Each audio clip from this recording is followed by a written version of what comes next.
What is the molarity of sulfuric acid if 10 milliliters of the sulfuric acid reacts completely with 15.9 milliliters of 0.150 molar potassium hydroxide solution?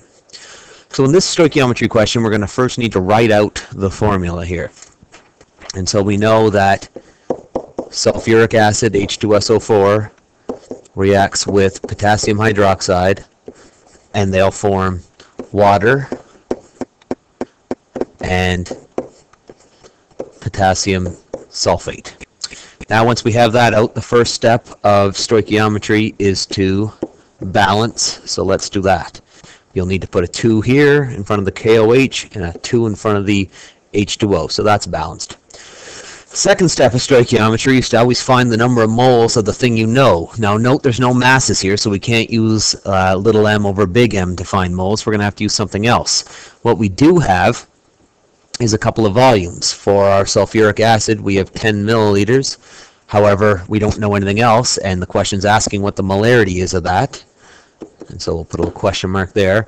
But we do know some stuff about the potassium hydroxide. We know its volume is 15.9 milliliters, and we know its molarity is 0.15 moles per liter. And so from the formula molarity equals moles over volume, we can figure out our number of moles. From there, we can use the mole ratio to figure out the number of moles of the H2SO4, which is what stoichiometry, that's the same in all forms of stoichiometry, using the moles of one and the mole ratio to find the moles of the other to get the H2SO4 moles, and then we'll have a volume and a number of moles, and we can find molarity. So let's work out what the number of moles of the KOH is. First off, 15.9 milliliters, we cannot use that. By definition, molarity is moles per liter, so we need to convert that right away to liters by dividing it by 1,000. So that will give us 0.0159 liters. And we might as well, while we're converting things, convert the 10 milliliters for the H2SO4. You don't need to do it at this stage, but we might as well. That's also going to need to be in liters at the end here. So when we divide that by 1,000, we get 0.01 liters. So we'll save that for later.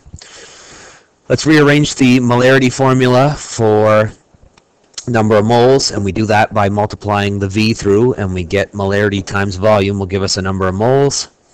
And so when we plug in our numbers, 0.15 moles per liter times 0.0159 liters, we get 0.002385 moles.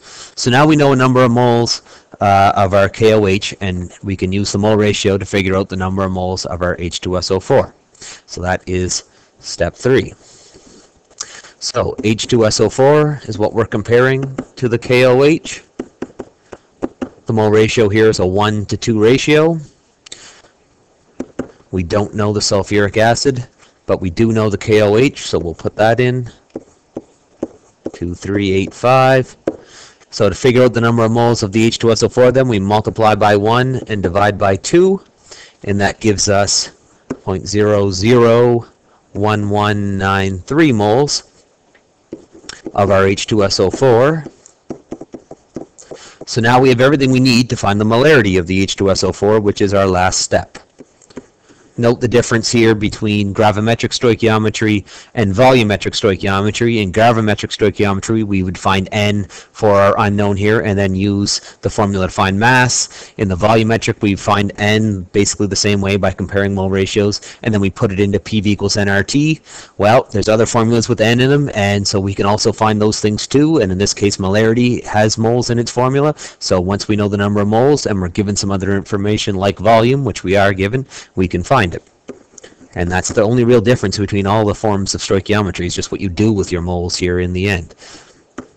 So we've already converted our volume, so let's just plug in these numbers.